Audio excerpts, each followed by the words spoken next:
schedule on the GMA News TV network on Tuesday. And let's go to Mix the Twin for this report. Alam mo, Sev, nabanggit mo na rin lang na about beach volleyball. Itong si Coach Sherwin Meneses, kakagaling lang pala nila ng Boracay kasama tong si Pau Soriano at Sheila Pineda. Kinuha daw nila yung first flight from Calibot to Manila. Pero kagabi pa lang, nasa airport na daw sila kasi gusto niyang masigurado na aabot daw sila sa game today. Sinabi niya na ang disadvantage daw nila sa game today, hindi daw nakapag-ensayo yung dalawa kasama yung buong team. Pero ang advantage naman daw, mas mabilis daw yung galaw ni Soriano at Pineda pagdating sa court. Kaya sana daw makatulong yon para mas maging maayos yung game. Back to you guys. At ang advantage ni Soriano at ni Pineda, mas maganda ang tan nila. Oo. Yun lang. Of course. Pero, no, but, you know, mahirap din yan, because straight from the airport, diretso sa laro. Ngarag ka eh. Ngarag ka, oo. Kukunin mo yung bag mo, hindi naman. Nakakita ka na ba ang volleyball player, backpack lang dala? Pwede, pero... Nakapag-ano kaya to? Nakapag-party kaya to dun sa last night party? Baka hindi. Baka hindi. Binantayan ng coach eh. Pat will be serving, and suddenly, after a 7-all tie, we have Adamson getting the last 2 points. The drop to Sagud. The track down, Benting spot. Up in the air it goes. No problem for Ibiza, the libero. The drop. Nicely done. Adamson now starting to play smart. Made Jennifer Makatuno. That play has been now a patented move for setters. Everybody does that. Jem Ferrer does it. We've seen it through the years.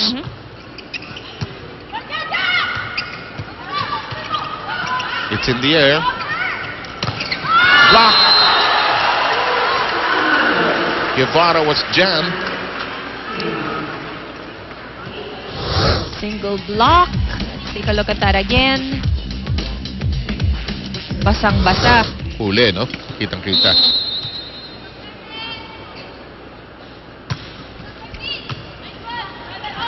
Of course, the setter of Enyo Rubi de Leon also does the setter's shot. But, you know, Angela Benting has just mastered slamming it against the block. She knows the angle wherein pag tumama sa block, outside. And, of course, apart from that, the power is always there for Angela Benting. Which is the more essential element, especially against a double block. Bounce. Error ang ate mo. She had the right thing in mind. Talaga, ipapasok lang niya, no? But fell a little short. Nakakita siya ng butas sa kabila, uhulog na lang niya sana doon. May kahalog gigil din pala kahit sa ganung tira, no, ha? 12-8 na. Guevara serve. Bautista. It's off the block. Makatuno sets up. Soriano. Marce from the middle. Familiar. Ang ganda ng development ni Sheila Pineda as a player talaga. Iba yung fundamentals niya. This is the longest rally of the afternoon so far. Over ball. Akala ko Jajaus. Nalo ni Soriano. And itong si Makatuno, alam na rin, no? Just when everything is just going really fast inside the court, bibigay kay Soriano very high percentage attacker. Exactly. And now we will listen in to Arellano.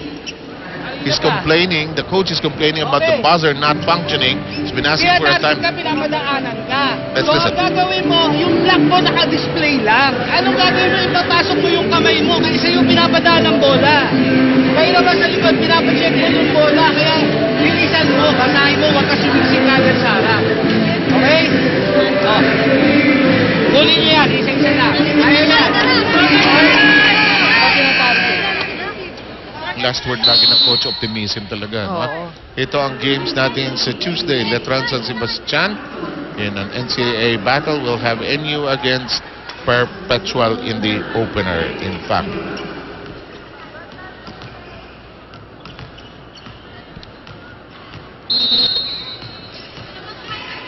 In the meantime, let's go with Guevara serve. It's 13 against 8. Ooh! Yun, medyo nagkaroon ng confusion. Hirap pa ng feeling, as we mentioned that because it's the official ball of the Shaggy's feeling. When you're trying to chase, naghahabol ka, Tapos those errors happen. Mas lalong gumugulo utak mo nun, dumadami ang agaw nun. Balse from the middle. And minsan ang nangyayari dyan, nagmamadali bigla yung team because you know you're down. Yes. Nape-pressure ka na humabol, pantayan yung score ng kalaban. And in this case, Adamson already enjoying a 5-point lead. In the meantime, Beltran will make an entry, pulling out number 25, am I correct? 16 rather, yeah. Salamagos, rather. Si Shirley Salamagos, you're right, has just stepped up. In the meantime, Makatuno with the set. Benting, again, the familiar move. The rotation has not swung around nicely in favor of Arellano. Benting is still in front. Well, actually, any way you look at it, from the lineup of Adamson, pumunta man si Benting sa likod, danso naman si Sheila Pineda in the front line. And we've mentioned how tough an attacker Sheila Pineda is, despite the height. Yes. And her spring kasi is so fun, much fun to watch.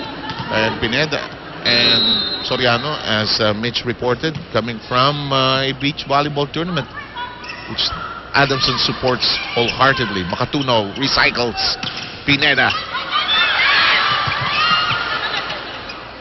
Bautista says, Urongday, ako na. Makatuno, reverse set. Huli si Soriano. Now, if you're against a veteran like Balse, you have to do better than that. Sinasabi ni Ging. Look at this,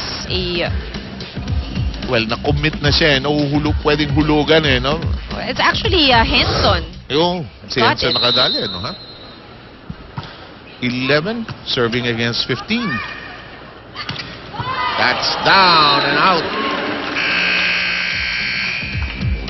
16-11, second technical timeout. Shakey's V League returns after this.